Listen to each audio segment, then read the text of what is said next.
बिस्मिल्लाहिर्रहमानिर्रहीम, अस्सलाम वालेकुम। आप देख रहे हैं द पल्स। मैं हूं मोहम्मद उसामा गाजी। पाकिस्तानी बहुत बड़े खतरे से दो चार हैं। पाकिस्तान में अभी बारिशें कम होंगी। अक़वाम मुत्तहिदा की ताजा रिपोर्ट बहुत ही खतरनाक है। 2015 से अब 2026 11 साल, ये तारीख के गर्म तरीन साल हैं। गर्म तरीन साल। खतरा यह है कि 1.5 डिग्री मजीद दर्जा हरारत बढ़ेगा और यह अगले 4 साल में होने जा रहा है, जो कि पाकिस्तान ही नहीं दुनिया को हिलाकर रख देगा। दुनिया की तारीख का गर्म तरीन साल अभी आना है और शायद ये अगले 4 साल में ऐसा होगा। पाकिस्तान पर इसके बड़े हौलनाक असरात हो सकते हैं। खुराक की कमी का खुदा न खास्ता पाकिस्तान शिकार हो सकता है।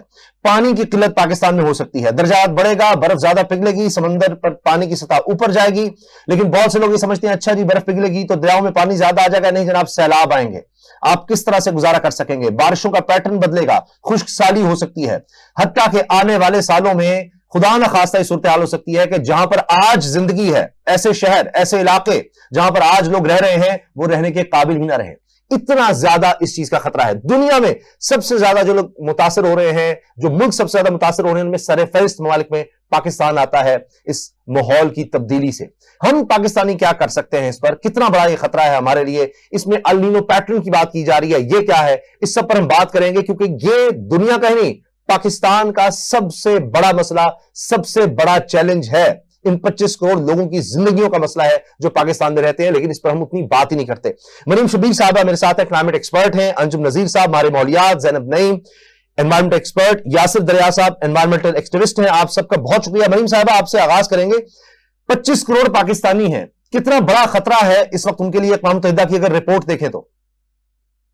जी देखिए, अक़वाम मुत्तहिदा की रिपोर्ट अभी एल नीनो को लेकर आई है। इससे पहले भी कई रिपोर्ट्स जो है वो यूएन की आ चुकी हैं, कई पाकिस्तानी रिपोर्ट्स हैं, कई आपके जो है वो रीजनल लेवल पे रिपोर्ट्स हैं जो वार्न करती रही हैं हमेशा से कि या तो 2025 तक जो है वो आपका दर्जा हरारत बहुत बढ़ जाएगा, या 2025 तक आपकी वाटर स्कैर्सिटी बढ़ जाएगी, या आपकी फ्लडिंग इंक्रीज होगी। इन सम वे और अदर वे आपको जो है वो वार्निंग्स रिसर्च के थ्रू, डेटा के थ्रू जो है वो आती रहेंगी।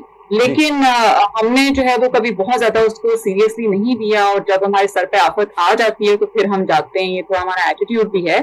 तो साइंस और डेटा इस पे तो बहुत क्लियर है कि बहुत सालों से जो है वो हमारे यहाँ, आपसे पिछले 10 साल का या 15 साल का डेटा पाकिस्तान में उठा के देखें तो जो आपको क्लाइमेट चेंज के ट्रेंड्स नजर आते हैं, इसमें आपको देखें कि प्रोलॉन्ग और इंटेंस किस्म की हीट वेव्स आपको नजर आती हैं। आपको कभी बारिशें जो है वो बहुत कम नजर आती हैं कुछ इलाकों में, और मानसून के मौसम में बहुत ही ज्यादा आपको बारिशें नजर आती हैं। ग्लेशियर मेल्टिंग आपकी बहुत तेजी से नॉर्थ में हो रही है। एनडीएमए के मुताबिक 33 झीलें जो आपकी हैं वो इस वक्त जो है वो हाई अलर्ट पे हैं। पिछले साल भी थी, इस साल भी हैं कि अगर दर्जा हरारत बढ़ेगा, जो कि बढ़ रहा है, तो उसकी वजह से आपकी वो तेजी से मेल्ट हो रही है, और जो झीलें फटती हैं नॉर्थ में तो ग्लेशियर लेक आउटबर्स्ट फ्लड्स होते हैं। साथ ही हम देख रहे हैं कि गुज़श्ता कई सालों से जो आप देखेंगे नॉर्दर्न एरियाज में जो लैंडस्लाइडिंग आपकी बढ़ रही है, जो डिफॉरेस्टेशन हो रही है, उसकी वजह से आपकी काफी ज्यादा लैंडस्लाइडिंग बढ़ रही है। जो पत्थरों और गारे के साथ की जो चीजें पहाड़ों से नीचे आ रही हैं, तो एक तो आपकी होती है ग्लोबल एमिशंस होती हैं जो आपकी कंट्रीब्यूट कर रही हैं आपकी जो डेवस्टेशन है उसमें। फिर आपके रीजनल फैक्टर्स होते हैं, और फिर आपके डोमेस्टिक फैक्टर्स आते हैं जो कि आपके मुल्क के लेवल पर, और वो ज्यादातर आपके पॉलिसी की इम्प्लीमेंटेशन नहीं है प्रॉपरली। कुछ एरियाज में आपकी पॉलिसीज ही नहीं है।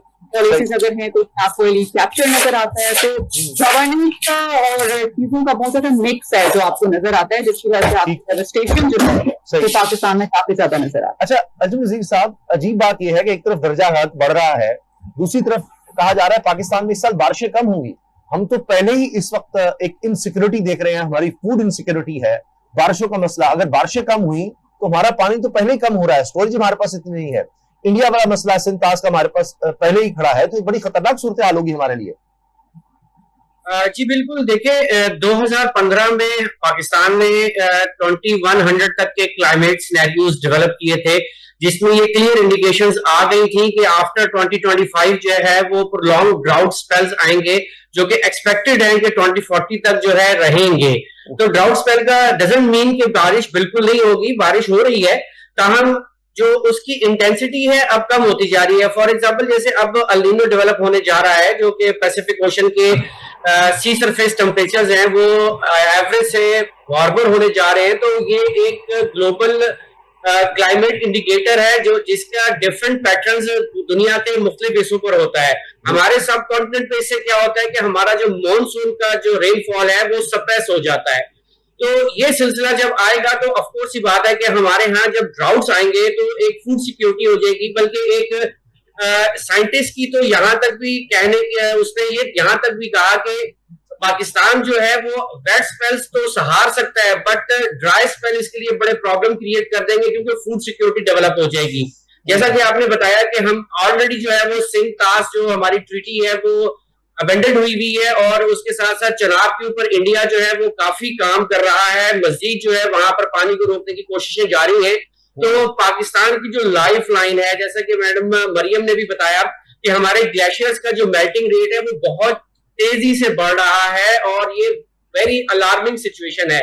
अभी तो हमें लग रहा है, अभी भी आप ये देखें कि करंटली भी जो सिंध का जो पानी है वो तकरीबन 45% लेस सिंध को मिल रहा है, जिसकी वजह से जो है वो ऑलरेडी जो है जो आपके फसलें हैं वो स्ट्रेस की तरफ जा रही हैं।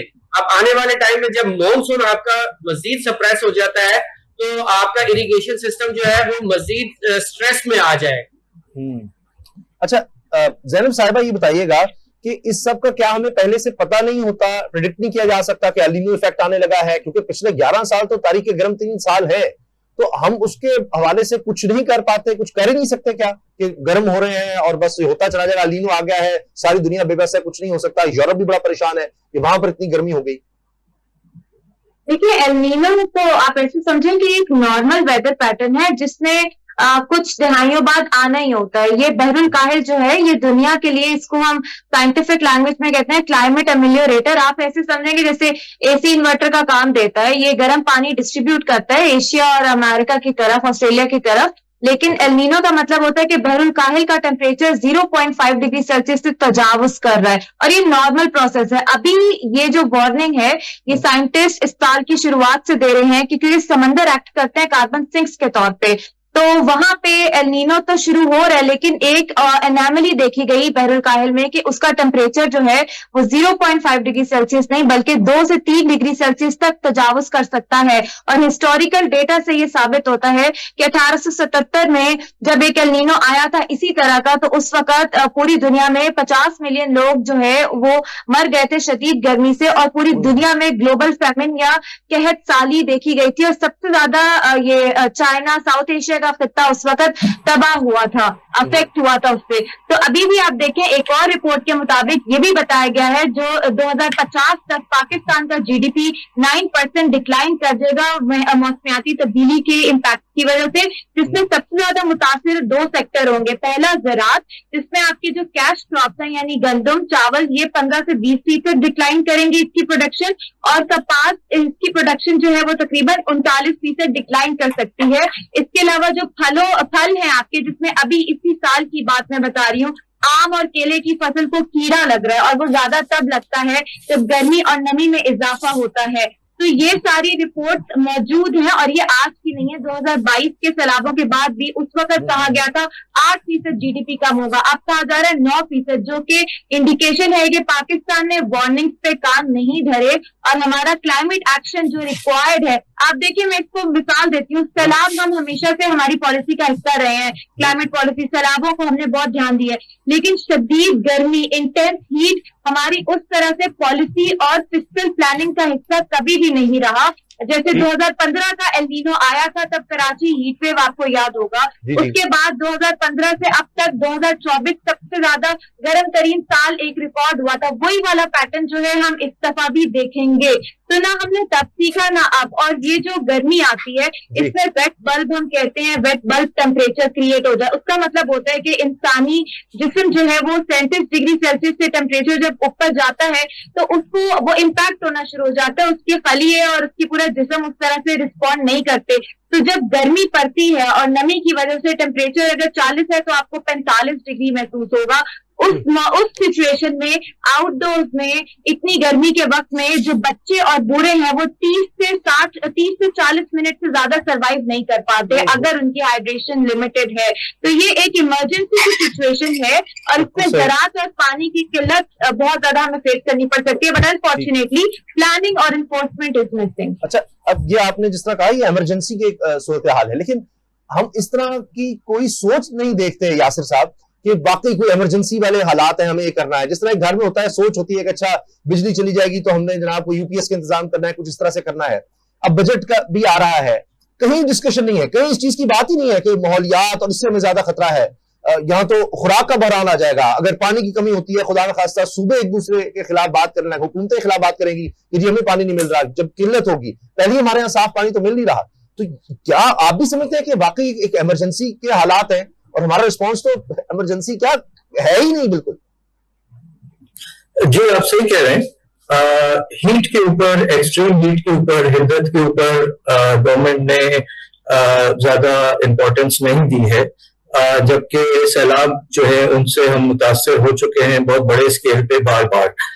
हीट का भी ऐसा ही रहा है कि शदीद गर्मी जो है उससे अमवात होती हैं। और मैं कराची के पर्सपेक्टिव से अगर कहूँ तो यहाँ पे उसकी मिसाल इस तरह से मिलती है कि जो लो इनकम एरियाज हैं यहाँ पे, वहां पे बेहिसाब लोड शेडिंग हो रही है। और जब ये 40 डिग्री से ऊपर टेम्परेचर होता है, घर गर्म होने के अलावा जो बूढ़े लोग हैं, जो कमजोर लोग हैं, जो बीमार लोग हैं, उनकी अमवात वाक़ई होती है। अब इसमें आप ऐड कर लीजिए कि बिजली भी नहीं है और फिर पानी की भी किल्लत है और 40 डिग्री यानी क्लाइमेट की वजह से हीट भी बढ़ी हुई है। तो ये अगर इमरजेंसी सिचुएशन नहीं है तो क्या है? तो इसके लिए बाकायदा तौर पे पीडीएमए का भी एक प्लान है, एक नेशनल लेवल का भी प्लान है कि आप कूल कैसे करें, ठंडा कैसे करें शहरों को अपने। और तो इसका हम लोगों ने भी क्लाइमेट एक्शन सेंटर ने भी एक कराची कूलिंग प्लान तरतीब दिया है और उसके अंदर गवर्नमेंट वाले भी शामिल हैं। हमें उम्मीद है कि अगले साल ये भरपूर तौर पे अमल में आएगा। इसका खास जो चीज है वो ये है कि स्पेशली इन इलाकों में जहां पे कि ये प्रॉब्लम है कि घर गर्म भी हो जाते हैं, और खास तौर पे ये जो 12 से लेके 3 बजे का जो टाइम है, इसमें लोग आके ठंडी जगह पे वक्त गुजार सके ये वाला, और वहां पे मेडिकल सहूलियात भी हों। मेडिकल का इम्पोर्टेंट इसलिए है कि अक्सर हीट स्ट्रोक को मिसडायग्नोज किया जाता है, तो समझिए कि पूरा हेल्थ डिपार्टमेंट इसके अंदर इन्वॉल्व होना चाहिए जिस तरीके से कोविड में इन्वॉल्व था। ठीक, उस तरह से हमें इनको इन्वॉल्व करना पड़ेगा, यानी पूरा हेल्थ डिपार्टमेंट भी इसमें हो। मरीम साहिबा, हमारे यहाँ तो मसला ये है कि स्टंटेड ग्रोथ का हम पहले ही जिक्र करते हैं कि हमारे यहाँ खुराक की कमी है, ग़िज़ाइयत की कमी है, बच्चे सही तरह से ग्रो नहीं कर पा रहे हैं, उनका आईक्यू लेवल भी नीचे जाता है, जिस्मानी नशोनुमा भी होती है, ज़हनी नशोनुमा भी सही नहीं हो पा रही। तो हमारे लिए तो ये बहुत बड़ा फिर मसला है। पीने का साफ पानी पहले ही नहीं है, उसकी किल्लत है। जो हालात इस वक्त हमारे सामने हैं, तो इसमें तो लग रहा है कि ये तो और ज्यादा खौफनाक हो जाएगा। तो हम क्या कर सकते हैं इससे बचने के लिए?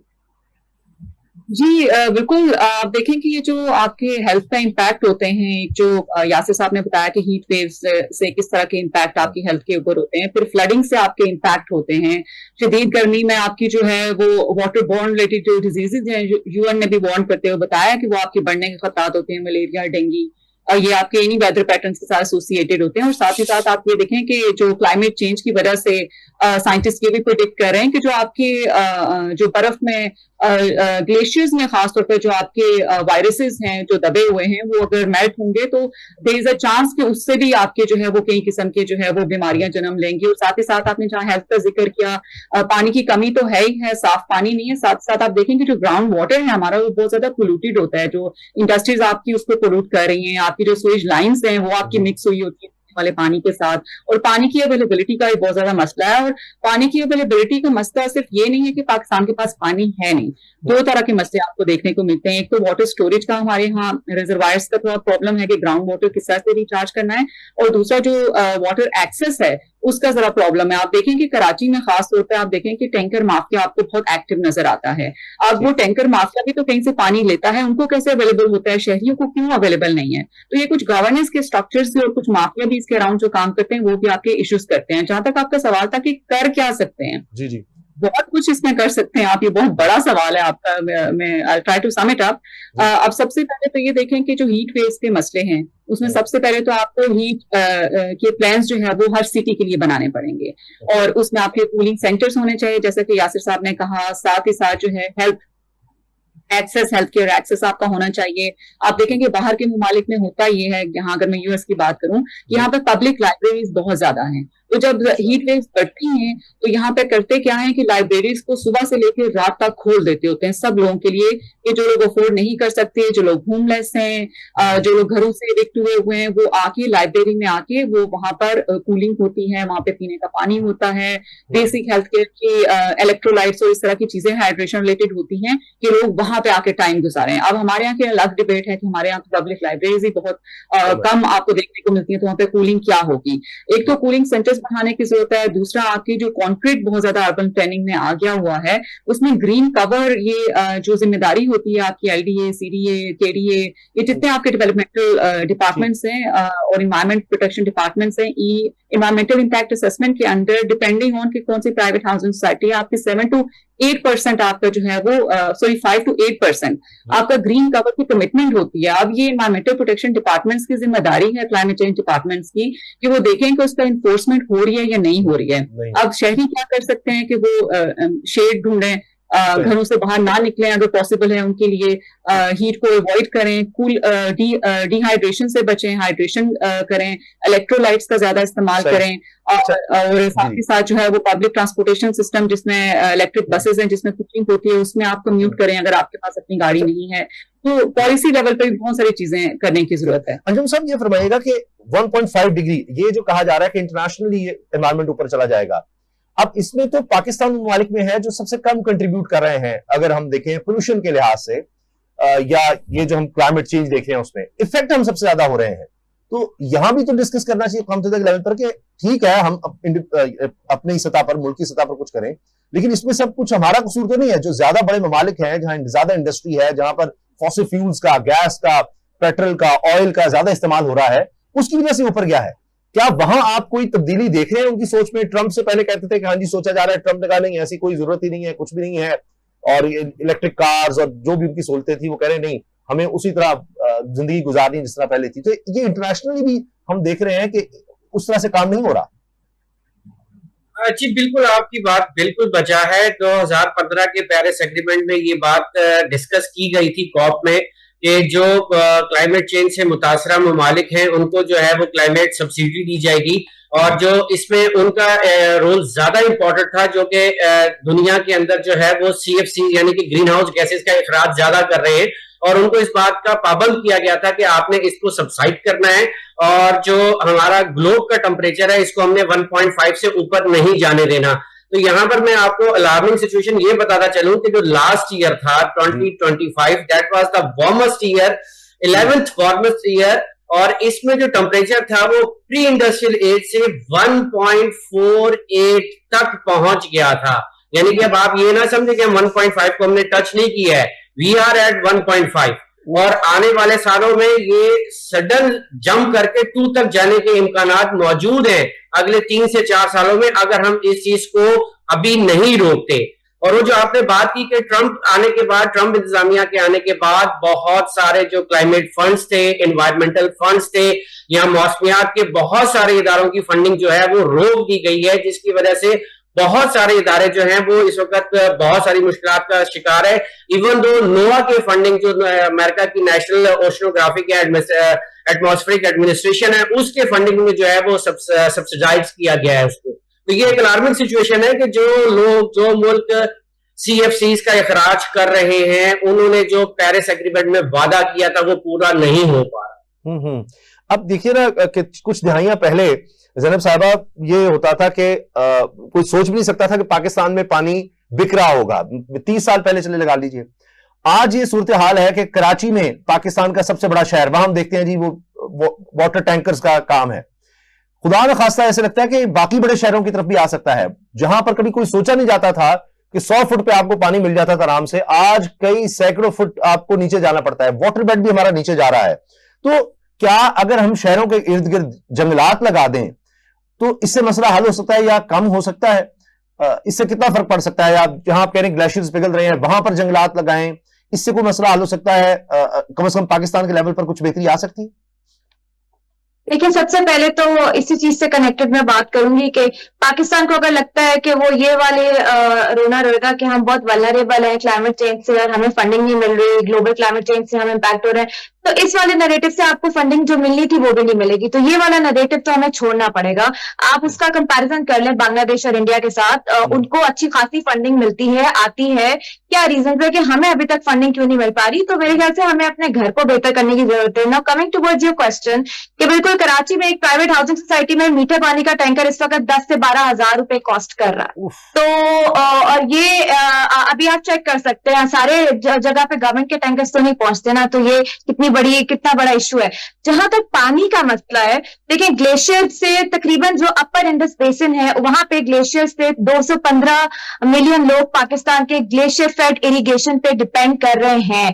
तो जो ग्लेशियर का सारा पानी आता है, जैसे आपने शो के स्टार्ट में फरमाया, वो सारा पानी किधर जा रहा है? दरियाओं में, और वो जाया हो जाता है। फिर दूसरी बात ये कि अभी आपका एक एग्रेसिव नेबर है जिसने दरियाओं पे पानी रोका हुआ है, वो अपस्ट्रीम नेबर है। तो जब अगर ग्लेशियर फर्ज करें नहीं पिघलते, बारिशें नहीं होती, जैसे एल्निनो स्टार्ट हो जाता है, तो आपके पास वैसे ही रिवर बेस्ड इरिगेशन का पानी रहता ही नहीं है। तीसरा सबसे बड़ा फैक्टर जिससे 10 बिलियन क्यूबिक मीटर पानी समंदर में जाया हो जाता है, वो है आपका रोत कोई, हिल टॉरेंट्स या सैलाबा इरिगेशन। पहाड़ों से आने वाली जो बारिश बरसती है वो वाला पानी, जो बलोचिस्तान और साउथ पंजाब और अपर सिंध में और केपी में सबसे ज्यादा पोटेंशियल है, उसके लिए कोई पॉलिसी है ही नहीं। और इसके लिए हमारी जो प्लानिंग है उसमें फ्लॉ है बहुत बड़ा। वो ये कि हमारी कुछ पॉलिसीज बनी हुई हैं जो कि 1990s में बनी, जब क्लाइमेट चेंज के डायनामिक्स को इतना देखा नहीं गया। मिसाल के तौर पे वाटर अपॉर्चनमेंट अकॉर्ड, जिससे पानी सूबों में दिया जाता है, क्लाइमेट चेंज के डायनामिक्स उस तरह से उसमें कंसिडर ही नहीं किए गए, तो आप उसको और रिवाइज भी नहीं हो रहा।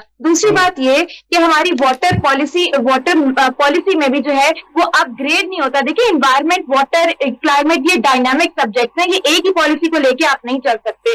तो इंटीग्रेटेड वाटर रिसोर्स मैनेजमेंट में आबियाना सिस्टम, प्राइसिंग सिस्टम, स्टैंडर्डाइजेशन, जो पानी सूबों को चला जाता है, पानी चोरी, घरों में जब ये ड्राउट का सीजन होता है, एल्निनो होता है, तो पानी वाटर इमरजेंसी क्यों नहीं लागू होती? क्यों बड़े बड़े स्टेशन पे पानी से वो होस पाइप से जो गाड़ियां धुल रही होती हैं, ये क्यों कर्टेल नहीं होता? फिर क्लाइमेट स्मार्ट इरिगेशन, आपको पता है गिलगित बल्तिस्तान में इस वक्त ग्लेशियर मेल्ट हो रहे हैं सबसे ज्यादा, वहां पे इलेक्शन होने वाले हैं, सबसे बड़ा मसला उनका क्लाइमेट का है। लेकिन उनकी जो नकल मकानी हो रही है वो इस वजह से, वो ये नहीं कि ग्लॉब फटता है तो वो नकल मकानी कर जाते हैं, वो ये कि क्लाइमेट चेंज उनका एग्रीकल्चर का सोइंग पैटर्न चेंज कर दिया, शिफ्ट कर दिया। वहां पे उनको समझ नहीं आ रही कि वो किस तरह से क्या ग्रो करे, क्योंकि क्लाइमेट इतनी गर्मी पड़ना शुरू हो गई है कि उनके वो क्रॉप रेजिस्टेंट वैरायटी उनको दी नहीं जा रही, वो नकल मकानी कर रहे हैं इस तरफ।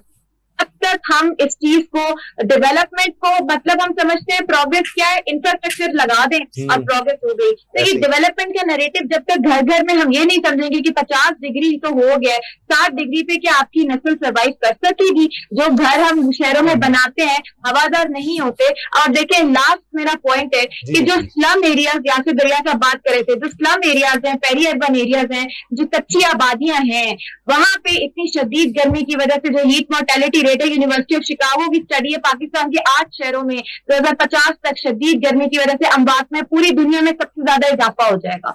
और उनमें फैसलाबाद, कराची, लाहौर, पेशावर, रावलपिंडी, इस्लामाबाद, सियालकोट, ये सब शामिल है। तो आप यूनियन काउंसिल लेवल तक एडेप्टेशन प्लान इजीली इंप्लीमेंट कर सकते हैं, कोई इसमें बड़ा मसला नहीं। और उसके लिए आपके पास फंडिंग भी मौजूद है, लेकिन फंडिंग को टैप करने के लिए आपको पहले इसको तरजीह देना पड़ेगा डेवलपमेंट में, वरना फंडिंग नहीं है। जो नंबर 1 इसको मसला हमें डिक्लेयर करना पड़ेगा। यासिर साहब, आप तो इसके लिए बतौर एक्टिविस्ट भी काम कर रहे हैं। एक दौर था, हमने सीएनजी स्टेशंस देखे, गैस का इस तरह इस्तेमाल देखा कि हमारे रिजर्व्स 10 साल में यह हाल हो गया कि अब हम बाहर से मंगवा रहे होते हैं। ये अब हम पानी के साथ भी कहीं कर रहे हैं। गन्ने की फसल, आई एम सॉरी कि जो लोग इससे वाबस्ता हैं उनको शायद बुरा लगे, लेकिन ये उनके लिए भी है कि दुनिया में कई ममालिक ऐसे हैं जो छोड़ रहे हैं इस काम को, कि यहाँ पर पानी बहुत ज्यादा इस्तेमाल होता है। चावल की फसल, उसको किस तरह से पानी को बेहतर तरीके से इस्तेमाल किया जा सकता है, हम तो ये सोच भी नहीं रहे। एक होता है कि आप उस मसले को डिस्कस करते हैं, कहते हैं ये हमारी नंबर 1 प्रायोरिटी है, अच्छा इसके लिए हम क्या कर सकते हैं। ज़ैनब साहब ने बड़ी खूबसूरत ये सारी बात समेटी कि लोगों की नकल मकानी हो रही है, इतने मसाइल इस वजह से पैदा हो रहे हैं, और क्या हम इतना गर्म दर्जा हरारत बर्दाश्त कर सकेंगे अगले 10-20 साल में? अपना नहीं तो अपने आने वाली नस्लों का, आज जो बच्चे हैं उनका सोच लें, तो उस तरफ तो हमारी तवज्जो, डिस्कशन कहीं होगी तो फिर हम कुछ कर रहे होंगे। हम तो इसमें बात भी नहीं करते। और इतने वसाइल को अल्लाह ने इतना मीठा पानी हमें दिया, हिमालयन वाटर हम बाहर जाते हैं तो सुनते हैं जी हिमालयन वाटर क्या बात है, और हम उसको ऐसे खत्म कर रहे हैं कि जैसे हमें कोई एहसास ही नहीं। जी आप सही कह रहे हैं। पानी की प्लानिंग और उसकी जो मैनेजमेंट है उसमें काफी शिकायतें हैं, और पूरे सिंध को शिकायत ये है कि पानी ऊपर से ज्यादा निकाल लिया जाता है। तो इंडस डेल्टा जो है इसकी वजह से हम कहते हैं कि वो मर रहा है, क्योंकि पानी जो है वो समंदर में जाता है तो समंदर को धकेल के रखता है। वो समंदर चढ़ता आ रहा है तो जमीनें उसमें गर्क हो चुकी हैं ऑलरेडी लाखों एकड़। तो ये इस वजह से पानी का आना तो बहुत जरूरी है, लेकिन जो बारिश का पानी है वो स्टोर किया जा सकता है, और खास तौर पे शहरों में जो है वो इस्तेमाल वैसे कर रहे हैं, लेकिन ज्यादातर जो है वो देही इलाकों में होता है। लेकिन शहर के हवाले से मैं बात कर सकता हूँ, क्योंकि तो मैं आपसे ये कह सकता हूँ कि जो अभी जैनब साहिबा कह रही थी कि पानी जो जाया होता है ना, वो इस तरह से जाया होता है कि जो बारिश का पानी मिसाल के तौर पे यहाँ पे बलूचिस्तान की पहाड़ियों से नीचे आता है और फिर कराची में से गुजर के जाता है। अब आपका जो ड्रेनेज सिस्टम है वो उसको बर्दाश्त ही नहीं कर सकता, तो वो पानी ऊपर से सड़कों में से गुजरता है, तो ड्रेनेज सिस्टम आपका टूटा हुआ है। ये एक मसला है। दूसरी तरफ ये कि ये जो मीठा पानी है ये समंदर में क्यों जाए, इसको जमीन के अंदर जाना चाहिए। तो शहर के अंदर आपको पानी के रास्ते बनाने हैं कि वो पार्कों में चला जाए और वहां फिर जमीन में जल्द हो जाए। इसी तरह इंजेक्शन वेल्स, यानी जो पानी जिस तरह से बह के आता है उसकी आप मैपिंग करें हाइड्रोलॉजी से, और फिर उसके रास्ते इस तरह से बनाएं कि वो जमीन के अंदर चला जाए। तो पूरे शहर के आप पानी जो है वो मीठे पानी की स्टोरेज जो कि जमीन के नीचे है उसमें आपकी अच्छी मिकदार स्टोर हो जाती है, जिसको कि जाया कह सकते हैं हम। लेकिन वो जो पानी दरिया सिर में आना है वो जरूर है, उसके बगैर तो दरिया ही सूख जाएगा। ठीक। अच्छा, पोल्यूशन पर भी बात करनी है कि इसकी वजह से भी हम देखते हैं, अभी बच्चों को पढ़ाया तो जाता है, मेरे बच्चे भी स्कूल जाते हैं, इवन प्राइमरी सतह पर उनको बताया जा रहा है एनवायरनमेंट क्या है, किस तरह हम सब एक दूसरे पर डिपेंडेंट है, और पोल्यूशन किस तरह से नहीं करनी, गंदगी को कैसे साफ करना है, ये सब उसमें शामिल होते हैं। अच्छा, स्कूल के बाद कॉलेज यूनिवर्सिटी में शायद कहीं नहीं, जो इस डिपार्टमेंट में चले जाएं वो तो है, और उसके बाद हम जब प्रैक्टिकल लाइफ में आते हैं तो हम सबसे ज्यादा आलूदगी फैलाने वाले लोगों में हो जाते हैं। तो ये कहां से हमें डिस्कनेक्ट होता है और उसकी वजह से फिर हमें किस तरह के मसाइल का सामना होता है, इस पर हम ब्रेक के बाद बात करेंगे। हमारे साथ रहिएगा। माहौल की बात कर रहे हैं, दर्जा हारारत पाकिस्तान में बढ़ रहा है, पूरी दुनिया में बढ़ रहा है, और इस पर हमें फौरी एक्शन लेने की जरूरत है। इमरजेंसी की सूरत हाल है। मरीम शबीर साहब हमारे साथ हैं, अंजुम नजीर साहब, जैनब नईम साहबा और यासिर दरिया साहब हैं। मरीम साहबा, ये बताइएगा, पोल्यूशन की हम बात करते हैं, कभी हम देखते हैं यहां पर स्मॉग का एक सीजन अब बाकायदा बन गया हुआ है और सड़क पर खड़ा होना मुश्किल हो जाता है। इसकी वजह से भी तो माहौल खराब हो रहा होता है या टेम्परेचर बढ़ रहा होता है। इस तरफ हमें क्या करने की जरूरत है? ये कितना खतरनाक है और खासतौर पर सेहत के लिए? फेफड़े मुतासर हो रहे हैं, हत्ता कि हार्ट के जो स्पेशलिस्ट हैं वो कहते हैं आपका हार्ट तक इससे मुतासर होता है, कई बीमारियां इससे जन्म लेती हैं। जी बिल्कुल, देखें कि स्मॉग का तो एक सीजन होता है, ये क्वालिटी का एक जो है वो फेज होता है, आप समझें, जो आपका जो है वो चंद महीने रहता है, और उसमें कुछ सीजनल कंट्रीब्यूटर होते हैं और कुछ ऐसे होते हैं जो पूरा साल कंट्रीब्यूट कर रहे होते हैं। ओवरऑल अगर आप देखें खासतौर पर शहरों में, तो आपकी एयर क्वालिटी जो है वो वर्स्ट ही रहती है थ्रू आउट द ईयर। तो इससे होता ये कि खासतौर पर जो पार्टिकुलेट मैटर 2.5 है, जो कि आपको नेकेड आई से नजर नहीं आता है, वो आपके लंग्स में पेनिट्रेट होकर जाता है, आपके रेस्पिरेटरी ट्रैक में जाता है। और अभी आप तहकीक जो है वो लेटेस्ट कुछ जो आई है उसमें ये भी देखें कि जो आपके फीटस हैं, इवन जो प्रेग्नेंट खवातीन हैं, उनके भी इवन जो है वो ब्रेन को मुतासिर कर रहा है, उनके सिस्टम्स को, उनके डेवलपमेंट को मुतासिर कर रहा है। तो आप देखें कि पूरे एशिया की अगर आप बात करें तो जो एयर क्वालिटी है उसकी वजह से वर्ल्ड हेल्थ ऑर्गेनाइजेशन के मुताबिक आज जो एक बच्चा पैदा हो रहा है वो 5 साल से लेके 7 साल की कम उम्र लेके पैदा हो रहा है। तो जो एवरेज लाइफ आपकी पहले ही खासतौर पर पाकिस्तान में बहुत कम है, एशिया में भी ओवरऑल कम है। तो एयर पोल्यूशन की वजह से आपकी मजीद जो है वो लाइफ एक्सपेक्टेंसी जो है वो कम होती जा रही है।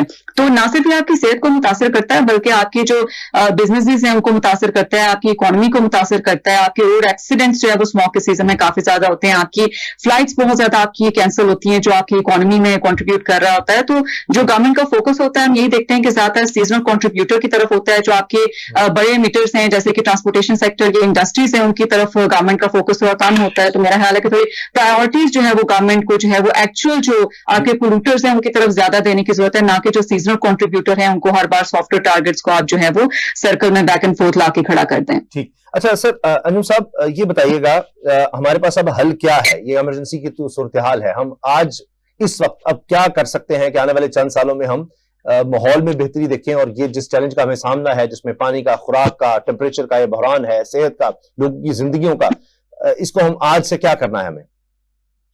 देखिए, इसमें हमें 2 से 3 स्टेप लेने पड़ेंगे। सबसे पहले तो मिटिगेशन एंड अडॉप्टेशन।